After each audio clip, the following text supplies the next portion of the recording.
And that got me wondering, what are we really happy about?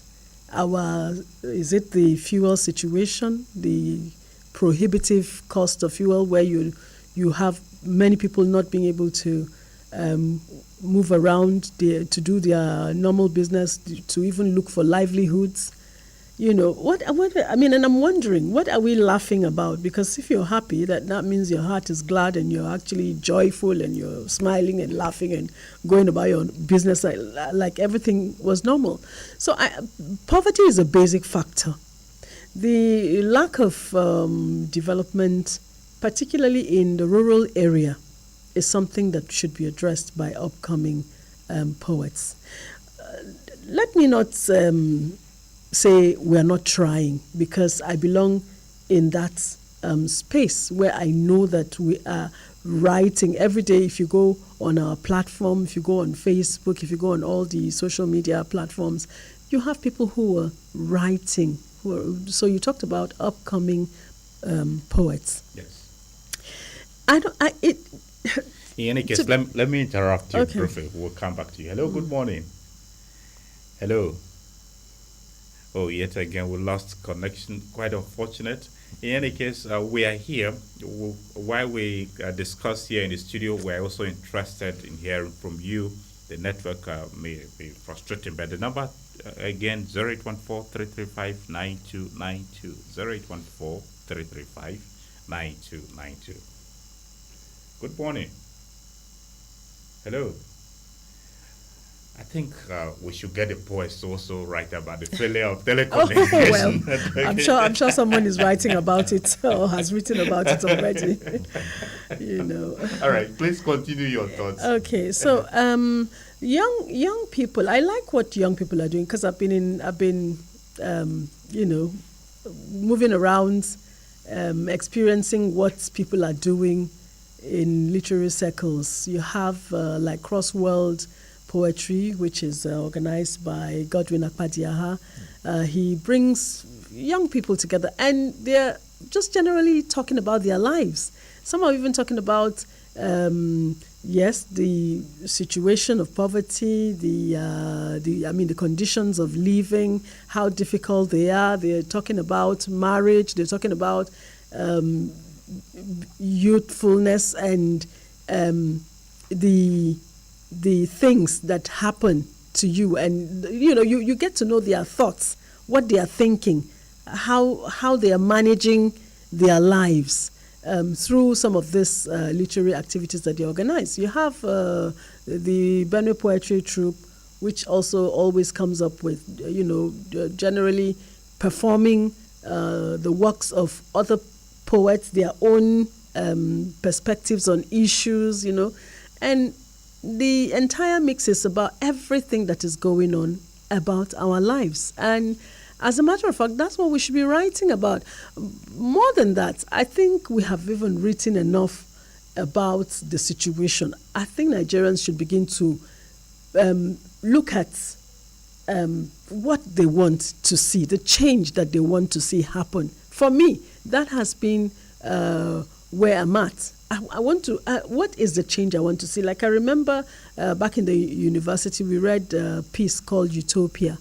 And that was just simply, looking at the future to see what you would rather have. You're living your present condition. You're in denial that you're in this space, but you're putting yourself where you want to see yourself in future. And I think that kind of poetry would maybe encourage our leaders. Like, if we don't have like this entire thing there, then I paint really makes poetry the rich language that it is. And then I paint a flowery picture, a picture of vegetation, is a lot of fruits. I would paint a picture, I would rather paint a picture of the industries that I'm seeing, the fruits juice industry that are coming. I'd be talking about, the theme of my writing. So focus on the theme of how youths are getting engaged, how, they have ranches ranches where they are ranching cows and no cattle is being rustled to create a situation where somebody gets killed. I'm painting, I want to see a picture painted of how I see, even the body of water in our rural areas. They're harnessing them, tapping them for people to actually have good pipe-borne water so that nobody falls ill with diseases that, cameras will go there and say thousands of people have died because of this so-called. I want to see our youth engaged in those farms as, workers in those industries, in those fruit juice making factories where no one has the time to pick up an axe to hack another man to death. No one has the time to take a gun and poke it at another person. No one has the time to go kidnapping another person's child, wife, or husband or brother just to make money. I'd rather that we start painting a utopia of what we want to see in Benue. For me, that will be the shift I want to see in our writings today. All right, Mr. Ortega. Yeah. Let's also have your position of the pressing issues that poets they should focus on in our country and around us here in Benue State. You see, my chairman has spoken elaborately on what should constitute the thematic preoccupations of poets at two levels. The first level is what the poet is talking about. The second level is how he is saying it. So I would rather focus on how the poet should say it, because she has already done a good job on bringing the issues that poets should focus on. How should they do this? I would still recommend that our up-and-coming poets should go back into our tradition. It is so unfortunate that our young people can't even speak their languages. And when you hear that people like Achebe and Soyinka went to the height they were, it's because of these languages. Because people actually think in their languages before they translate what they are thinking into English. So when you go into your tradition to draw your imagery from there, to draw your metaphors from there, you have a unique kind of writing. Sometimes if it is protest, like someone said, daring the dictators with metaphors. Sometimes poets have to dare dictators with metaphors. But if these metaphors are lifted from your own tradition, most of the times they won't even know what you are talking about, or the severity of the attack you are flinging on them, the satiric attack you are flinging on them. So I think we need to go down into our tradition and study our tradition very well. For your poetry to be unique, it must be imbued on some of the issues, some of the elements that are there in your tradition that nobody is exploring them. You asked that time about folk singers. Let's listen to them. Let's take what they're doing as full-time poetry and listen to what they're doing. It will also guide us. Some of the issues they address, how they address these issues, how they use their metaphors, how they use their language. Language is very important. Achebe said he's now forcing English to speak Igbo. If you read a text like Things Fall Apart, that's what is there. At times you read a passage and it looks as if it is Igbo you are reading, but it's English. But he has married the two languages together. And I think our poets, the up-and-coming poets, should try to do that. Let's try to see how we can get our metaphors, our imagery, because the soul of poetry, imagery, and metaphors. So if we draw them from our tradition, even if we're talking about what we expect our society to look like, and the imagery and the devices are lifted from our tradition, we will have unique works. We have unique works that are fresh, that are not like what we hear every day. So I'm advocating that we really need to go down into our tradition. There is everything we want to say embedded in our languages. There is everything that we would want to write in our poetry there. So once we return to that place to gather material for what we want to do, it will help us a lot. All right. We really have a challenge with the network today. Several of the calls that have come in, we have not been able to connect with you, the listener, but we are here making frantic efforts to be sure that we get through. And once we are able, hello, good morning.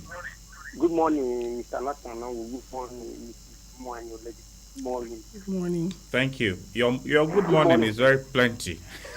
Are you making it poetic? Your good morning. Okay. Go ahead, please.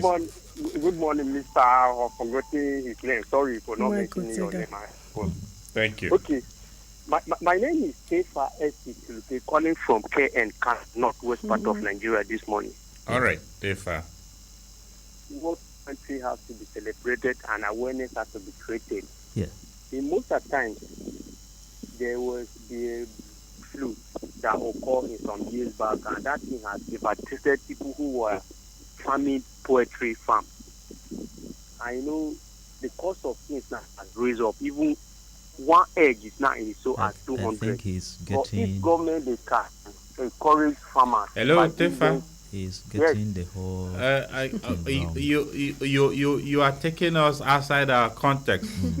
You are the poetry we are discussing is the poetry of words and in written words. We are talking Writing about of poems. Except you want us to write poetry about poetry in It's Nigeria. possible. We can write Sorry, about it. most people apart from him, we hardly have people who write poems, but we have them like Olaritime, Olarori, I think Oraritime. The gods are not to blame. We have it, and I read that story in my junior secondary school. Government should encourage people. They should start teaching students poetry at the junior secondary school level, even primary school. If they can make way, they can start teaching them in the primary school. I think the thing will have better way, and we have scholars who are going to write poems like the China Chebe, the China Amanda. I think we need to encourage those young people. We have a better way. So I'm encouraging government, let them start this thing, make things easier so that people will key inside and we start writing poems. I think by that we have a better nation. Thank you and God bless you. Thank you. We appreciate you, Tefa.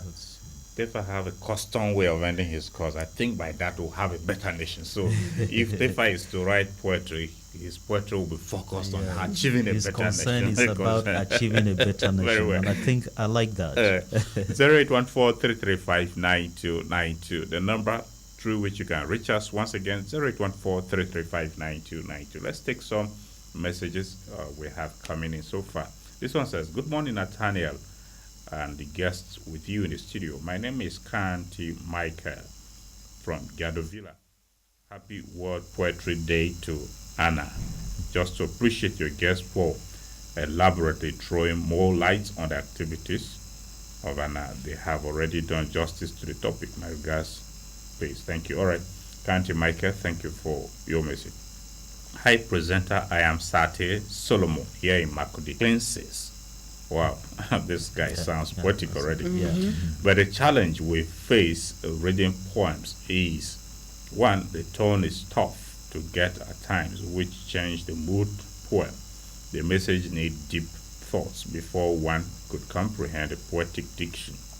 And people's lackadaisical attitude towards reading poems, listening to songs, special thanks to the chairman, Anna Benue State, and my uncle, Mike.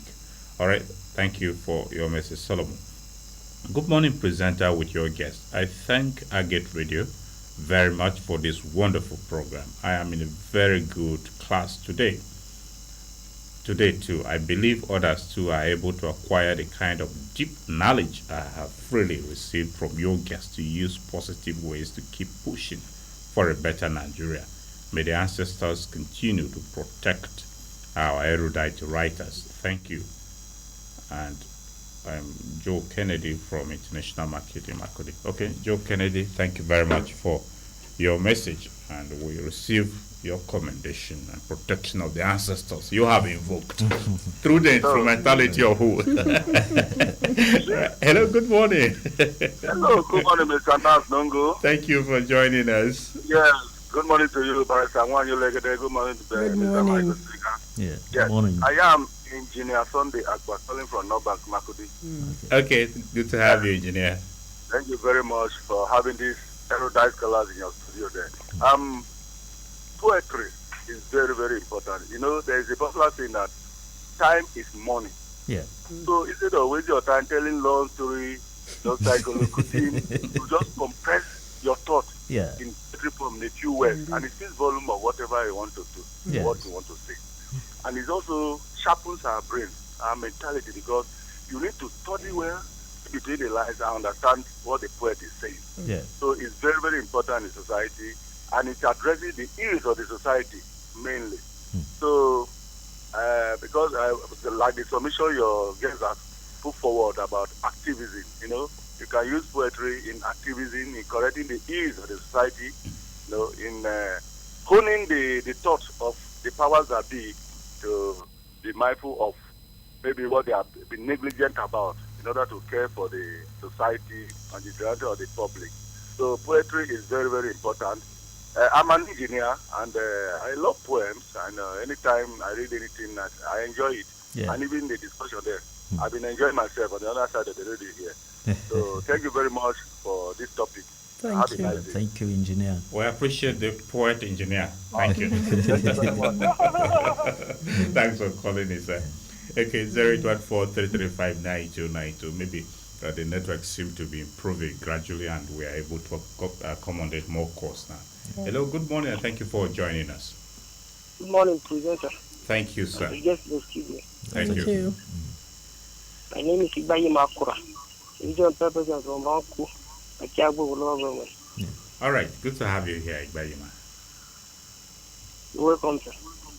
First and foremost, I want to recommend the effort of this particular radio station, particularly you, the presenter, for your wonderful effort. Thank you. Moving forward, I've enlightened so much for today's topic, and the guests in the studio spoke very well. I must commend them for that. Thank you. Thank you. You know, there's a saying that health is wealth. If you take a look at that, it literally means if you are healthy, you will achieve more instead of not being healthy. So, bringing about this topic on air, as the engineer just said, the little one that he taught, I encourage it. It encouraged me to learn more. Things like this, take a look at it and look out a way in order to increase the volume of doing this, so that those of us that are things there to encourage ourselves. Okay, Baima, well, thank you. We calling in on the program. 0814-335-9292. 0814-335-9292. Hello, good morning. Hello. Good morning. Good morning, sir.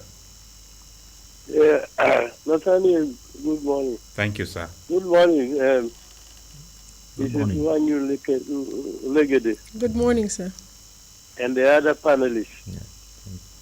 My name is Jonathan Chavez. Nice to hear from you, sir. Yes, sir. Yes. Thank you, sir. Where are you reaching us from? From Foodco Estate, North Bank, Makodi. Okay, sir. Thank you very much. I must confess, I didn't like poetry when I was. I like that. I didn't like it at all. And I think it was mainly book. I grew up with that. And I appreciate it so much poetry now. I think it is the first piece of poetry that I really understood very well, and it touched my heart very, very much. Oh, my Interesting. goodness. I began, unfortunately, I'm impaired, vision impaired. I can't read again. I would have loved to read many of the poetries I had ignored. Maybe they had many hidden things which I didn't know. I even discouraged my daughter from writing. Oh, my goodness. That's serious. You don't need to do that. And let me comment about Nigeria being the happiest people. Hello, sir. Hello, sir. That you also, Sir, yeah. would you like to speak to that in the context of poetry? Because for that report, she only mentioned it in passing. It's not actually a focus. Yesterday was World International Day of Happiness, and we did the report. Yeah, I couldn't get through. So I could not get through to comment on it, but you mentioned it. I think the writers know we should debunk that theory of Nigerians are the happiest people. It paints us as people who like hardship. We are happy when we are in hardship, when pain is being inflicted on our fellow Nigerians. We are happy people. And if you extend it further, it means that we wouldn't like to be suffer. okay, sir. Yeah, thank you very much. We appreciate you for calling in. In any case, we should make it clear that the report was in the context of International Day of Happiness and the World Happiness Report. The report is by established agencies. They said Nigeria is the happiest country in Africa. But I think it should speak to our resilience, that no matter the circumstances, we are still coping. The indices were made known there. So anyway, you writers have been given a task maybe To debunk. We'll do accordingly. So we are here to have you at 0814-335-9292. Good morning, and thank you for joining us on Perspectives. Yes, good morning, sir. Thank you very much.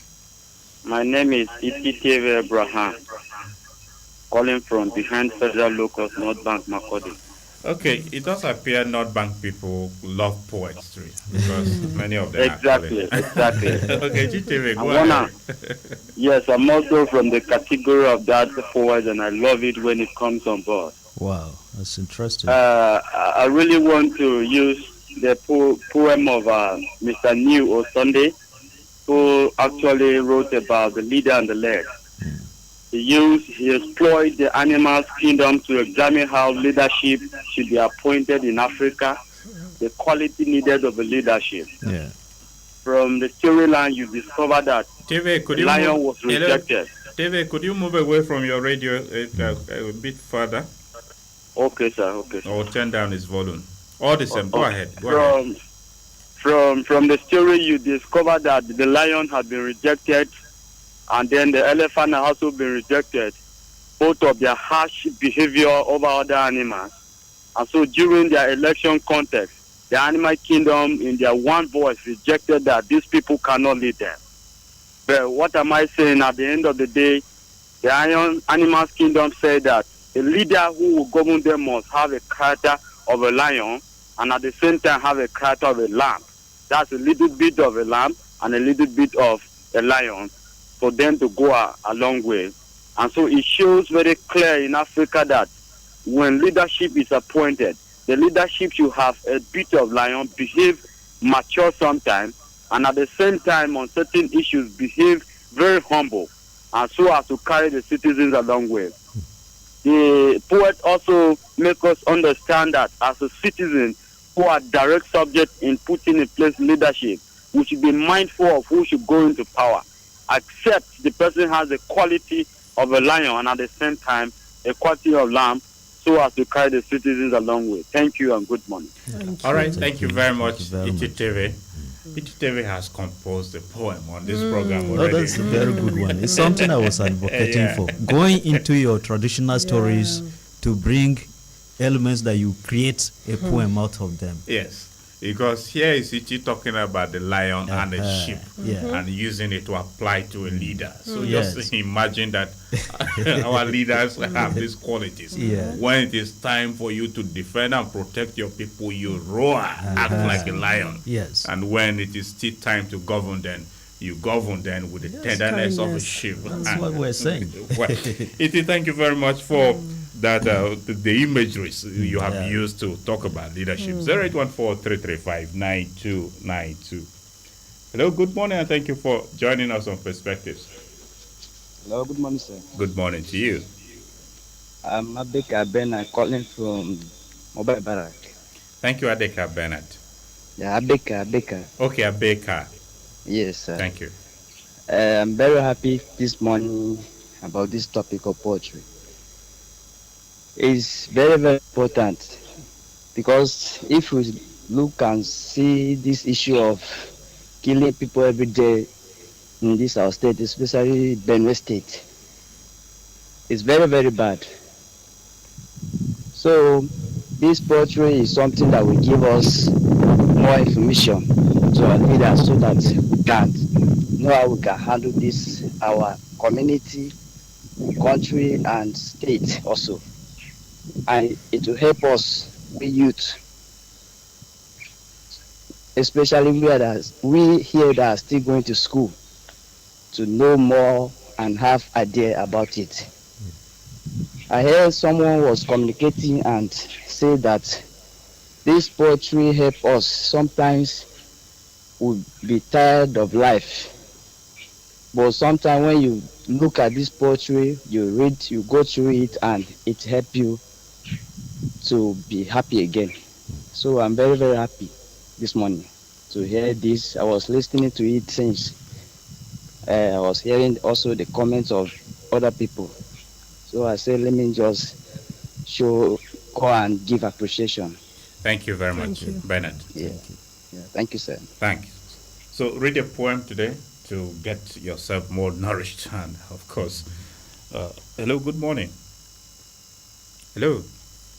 Okay, we lost connection with you. Now, let's come back to the studio. And Mrs. Olegede, you have listened to the callers. And let's talk how poetry reflects the perspectives of marginalized communities. You know, the subject of marginalization in this country is so strong. How can poetry reflect the experiences of people who feel marginalized? Well, basically, poetry is such that, I mean, the mere fact of awareness, the fact that you know and you're not in denial, you're not deceiving yourself that what is happening to you is not your reality, is one basic thing that inspires poetry. Your acceptance of a situation does not necessarily mean that there's nothing you feel there's nothing you can do about it. So writing in itself, brings about enlightenment, and you accepting that reality. I mean, you're accepting that you know what the conditions are that you're going through, and you know that there's something that can be done about. There's a solution. If there's a solution, there's a solution to every problem, really. You want to provide that solution from your own perspective first, and then from a broad perspective of what others or other ideas may have in resolving such an issue. Marginalized people is like if you are marginalized, as from talking from the perspective of a woman. Recently, we saw how things played out on the floor of the assembly, how Senator Natasha Akpoti got into the mix of getting suspended. I don't want to go into the poet, the activist poet in you is beginning to manifest. I don't intend to be poetic in this matter. Feel free. Don't mind me. Well, you seem to see poetry in everything, really. So that is fine, and that is how it should be. So from that perspective, coming at the heels of International Women's Day, which women were looking at how to get more women into the space, and people were advocating that if you're not on that table, if you don't have a chair at the table, bring your own chair to the table. All those things were things we were looking forward to. That you have 100, 4 women to 100 men, and then 1 woman, and we're seeing how these things keep it. We all saw the reports that came out from her constituency where people were voting, and some said that they were deceived into coming to get empowered or empowerment. They say, come and take empowerment, and the next thing you're signing something you don't know. That is a core of marginalization. That is an indication that someone has been marginalized educationally. You cannot read and write. You cannot read the mood of the moment. You do not even know what you're doing. And then poverty is also another factor in that space, in that occurrence. You're poor. So somebody feels they can manipulate you politically to change even if you know what you're doing now, to change. I'm just giving that instance because it kind of has the element of the answers to the question that you asked me. Yes. So you're marginalized in terms of the condition of living. You need food to survive. We hear about stomach infrastructure in Nigeria, and then someone exploits that situation to get you to do what you don't know that you're doing, or even when you know, you have really no choice in the matter. So for marginalized groups and society, how do you address a situation like that? It's simply by for us, for an association like Association of Nigerian Authors, what we are advocating is for more people to be aware that reading and writing is important in your ability to speak on your situation. And so we because of that, of course, that's not discountenancing or orature or oral poetry like we talked about before, because those people who were doing those things could not read, and even in their languages, they were just doing their art. They were just singing their songs, doing their poetry and all that. But then today, if you are able to have the advantage of education, you are likely to be able to analyze certain factors better and weigh them and then take informed decisions. And even if you're not, if you're politically educated, like the Fulani man, everybody knows that he has his radio to his ears the whole day, and he's very politically educated. Our people, even if you're not educated, you can, because we have like I hear translations in the languages in your station, and we have it on almost all the stations right now as well. It's another fantastic form of ensuring that the people do not miss out on enlightenment. Because for you to be able to challenge some of these things, these situations that carry marginalization, you will have to be enlightened. A lot of the things that happen to us or that are allowed in our society today is because people are not enlightened enough. If we so much as enlightened, maybe if we have a poem in English that speaks to that situation, then translated into the various languages, which I know a lot of us are trying to do, are doing already.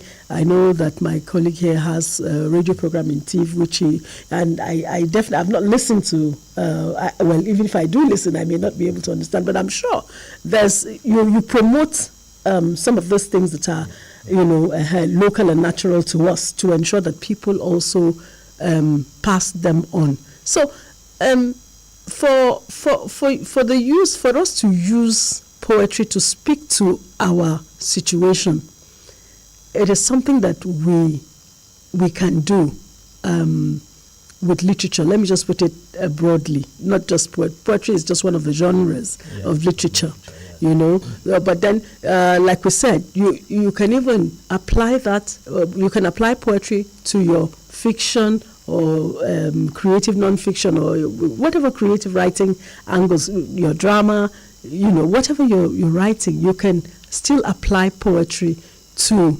those genres to enrich it, because idiomatic expressions from the Igbo are very rich, and all right. So In fact, somewhere he described proverbs as a palm oil with which words are eaten, and one of you, our GM, is also very good in proverbs. Yes. The expression he drops it in. Our people say, I know you would love to. You will listen together. You would love to listen to it. Yeah. I wish I had it on this program to also bring some of those proverbs, maybe the poetic ones. Now, Mrs. Otega, let's look at how poetry can be used to promote environmental awareness and sustainability in this era of climate change we develop in the universe. Yes.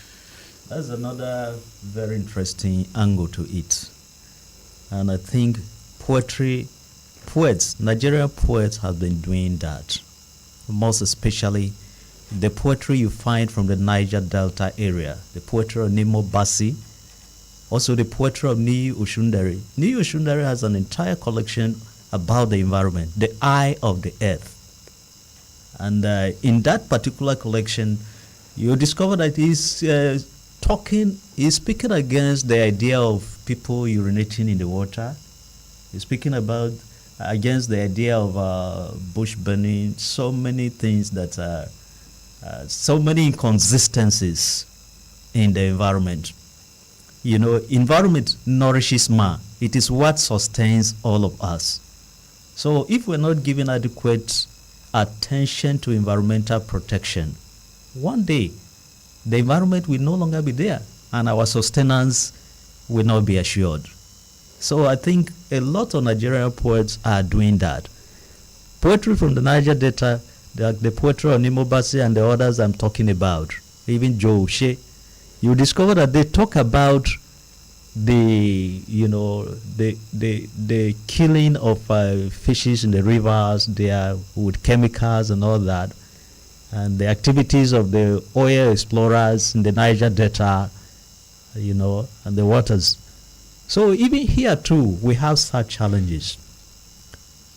Challenges of bush burning, challenges of people living around, industrial areas like Benue Cement and all that.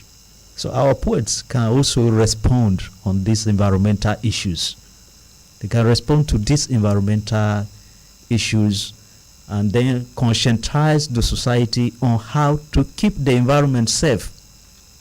The activities that are happening around River Benue and all that, poets can react to them. Most of the activities around the River Benue are making the river, they are making the river not to be deep again. So by the time the river continues to push out, it can swallow some of the people living around those areas. And all we need is to conscientize the people living around those areas about their activities that are making the environment unsafe. So I think poetry takes very good care of that. All right. As we gradually wind down, Barrister Olegede, let's look at what are some of the ways poetry can be used to promote social cohesion and community building. Well, I talked about poets like Uche Chukwumerije, who is doing a lot about uniting Nigeria in his themes. He's talking about poverty. He's talking about, riches, inordinate acquisition of riches at the expense of the masses. The awareness he's creating is huge. I mean, each time I listen to him, I feel encouraged that at least truth is being spoken to the person in authority. You also have,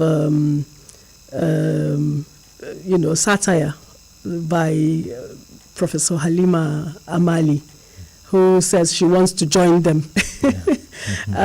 She wants to join them.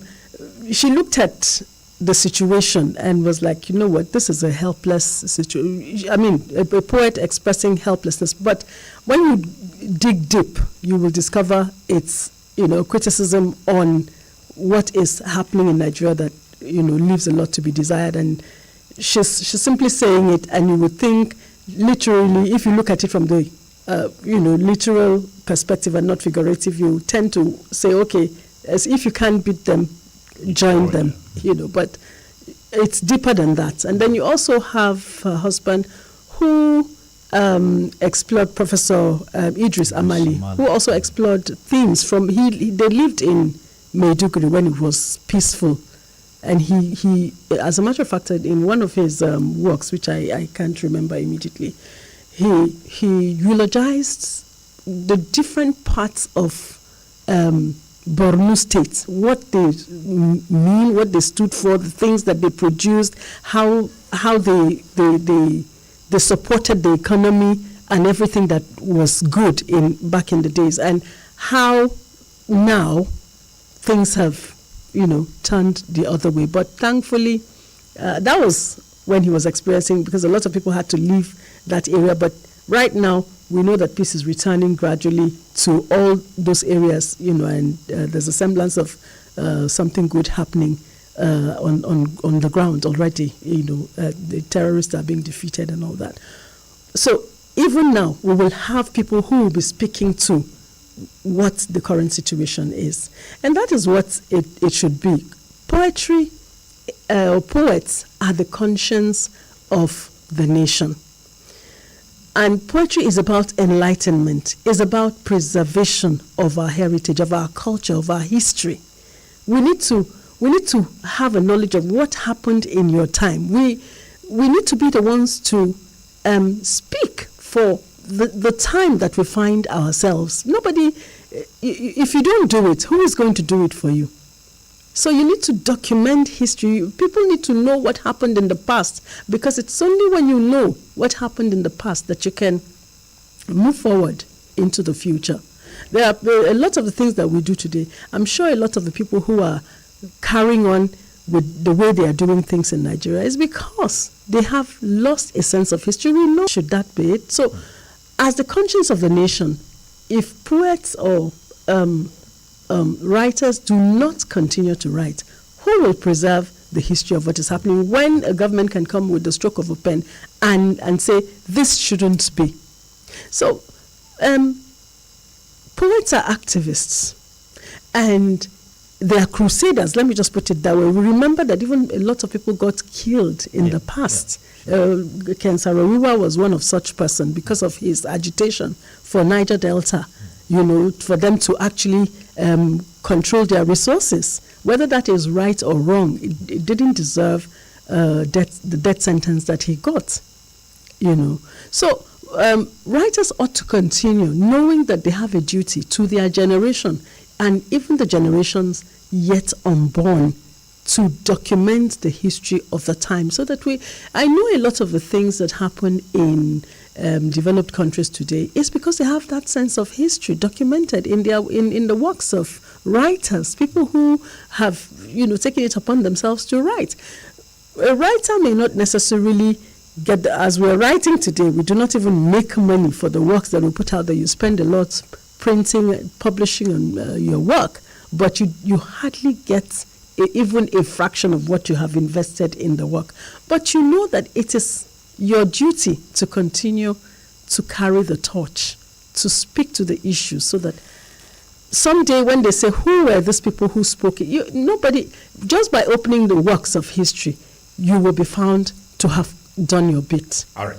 We do not have so much time, but Mr. Otega, I will give you just 1 minute to give your concluding thoughts and maybe chip a word on how poetry can be used to promote literacy and education. That should be your concluding thoughts, please. Okay.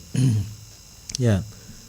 Poetry promoting literacy and education, I think, is a very key function of poetry. Because when we teach poetry at various levels of our educational system, a lot of things that our children shouldn't have known, I think they will come to know about them through such poetry. It will also encourage them to be expressive about the things that they see in their society. And I think our society needs to take poetry quite seriously. In other societies, you see that events always include poetry performance. In the US, for instance, sometimes even when presidents are sworn in, you see that poets are invited to come and read their poetry. So if the government is taking poetry seriously to that level, our children will know the significance of those things, and then they will pay more attention to poetry. Because poetry, without it, the world will be so dull. Poetry is in everything. Even in our breathing, even in silence, you see poetry. So it takes the whole absolute control of our entire being. Our schools are teaching literature, teaching poetry, and I think they should do more. Even in schools, students should be allowed to perform poetry at events that take place in their school, even if it is all school games. They should incorporate poetry. Maybe it begins with poetry recitations and all that. Once we begin to do that, we will give poetry its pride or place. And like today now, if schools of their own or on their own can do small events to mark World Poetry Day among the school children, it will also help them to take it seriously, and it will create awareness and enlightenment among the youths that we are nurturing. All right. Okay, that would be a fine place for us to leave it on today's edition of Perspectives, which we focused on World Poetry Day. Agate Radio is so interested about issues about literacy, issues of the literary community, and that is why we have focused on this. Barrister Wanyi Olegede is the Chairman, Association of Nigerian Authors, Anna Benue State Chapter. Thank you very much, Madam, for coming. She has gotten a new name on this program, activist poet. She's a published author. Thank you very much for coming. I appreciate your time. And Mike Otega is a former National General Secretary of the Association of Nigerian Authors, currently ex officio of that association at the national level. He himself is a published author. Thank you for your time, Mr. Mike Otega. Well, thank you.